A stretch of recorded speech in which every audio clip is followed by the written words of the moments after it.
ये देश धर्मनिरपेक्ष नहीं हो सकता, क्योंकि लोकसभा के स्पीकर गलत कह रहे हैं। ये देश धर्मनिरपेक्ष है और हो सकता है। अब देखिए, अभी आप इनसे कह रहे थे पॉइंट रहे, अभी आप बोल रहे थे, अब देखिए आ गया जरा सा कमजोर पॉइंट आ गया आगे बीच में। संविधान विरोधी बात कर रहे हैं। अब सुनिए, मैं बताना चाहता हूँ, भाई देखिए गलत बात है, आपका पॉइंट हो गया ना, अब सुनने दीजिए, मुझे बोल लीजिए। अरे भाटी जी अपनी जगह पे, भाटी जी जगह पे।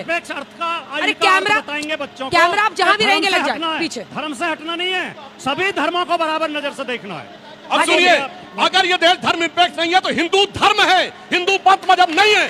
और 1995 का सुप्रीम कोर्ट का जजमेंट कहता है Hindu is way of life. फिर क्यों हिंदू को सांप्रदायिक कहते हैं? बताइए, हिंदुत्व को सांप्रदायिक नहीं कहना। अब मैं बताना चाहता हूँ, लोकसभा स्पीकर की पीठ के पीछे क्या लिखा है? धर्म चक्र प्रवर्तना है, सारी संसद धर्म के चक्र के लिए।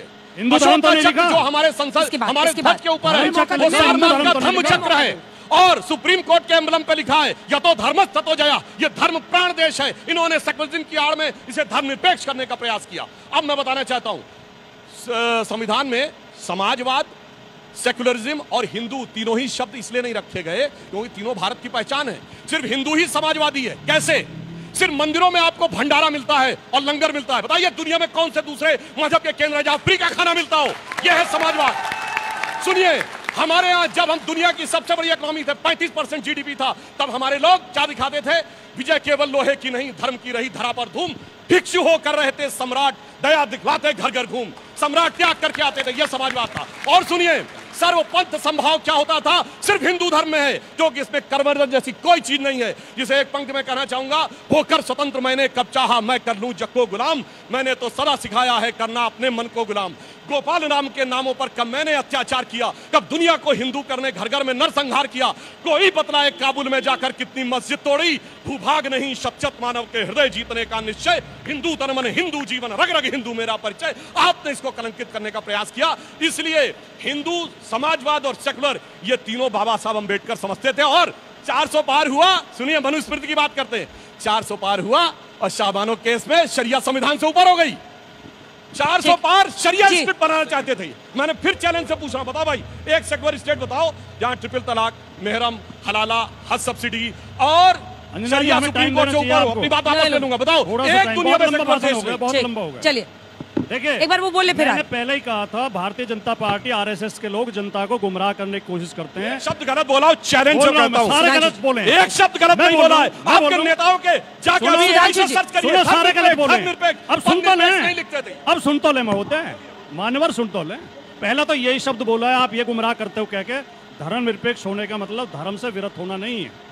अपने अपने धर्म का सब पालन करो, सबको बराबर अधिकार है। सरकार सब धर्मों को बराबर दृष्टि से देखे, ये धर्मनिरपेक्ष शब्द का अर्थ है। दूसरा, आपने झूठ ये बोला केवल हिंदू ही भंडारे चलाते हैं। सबसे ज्यादा भंडारे सिख चलाते हैं। सिखों के यहाँ जो गुरुद्वारों में फ्री भोजन होता है, और वो ये नहीं देखते कि किस जाति का, किस धर्म का आदमी है। मंदिर में भी नहीं देखा जाता है। मंदिर में भी नहीं देखा जाता। अपने धर्म के, अपने अपने धर्म के में सब काम करते हैं। ये कहना ही, चर्चों में भंडारे दिखाओ। अब आप बोलने नहीं दे रहे। मस्जिद में भंडारे दिखाओ। बोलो ना, बोलो, बोलने नहीं दे रहे। चर्चों में बताओ, भंडारे नहीं दे रहे। मंदिर में कहां भंडारा? अब आप बोलने नहीं दे रहे।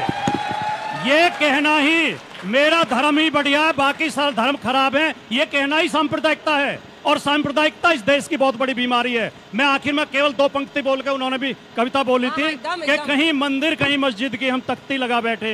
हमें एक घर बनाना था मगर ये क्या बना बैठे। परिंदों के यहाँ फिरका परस्ती क्यों नहीं मिलती, कभी मंदिर पे जा बैठे कभी मस्जिद पे जा बैठे।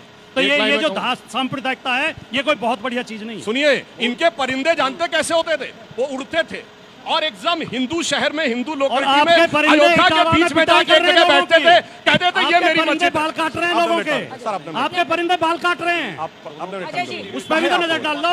फिर सुनिए, अचानक काशी विश्वनाथ में वो परिंदे जाके कहते थे ये मेरी मस्जिद है। भाई ये परिंदे के साथ बलात्कार किया गया, आपके परिंदों ने किया। अब सुनिए, आप बोल चुके ना, बिल्किस मानो के साथ क्या अरे किया? भाई आप बोल चुके ना। और इमराना के साथ क्या हुआ था? इनकी सरकार थी, एक मुस्लिम लड़की थी इमराना, उसके ससुर ने उससे बलात्कार किया, तो मौलवी ने फतवा दे दिया कि आज से अपने ससुर की पत्नी और पति की और औकात नहीं थी कि बोल दे। अरे छोड़िए। और बिल्किस मानो, सुनिए, हमारे और इनके परिंदे में क्या अंतर है? इनके परिंदे थे शादी के कबूतर और हमारे परिंदे हैं गुरु गोविंद सिंह के बाज। मैं सर से पूछना चाहूंगा सर, जब आप सेकुलरिज्म की बात करते हैं तो आप मतलब यादवों को भी हमेशा वो देते हैं। आप किसी और कहना जाति के, जैसे अभी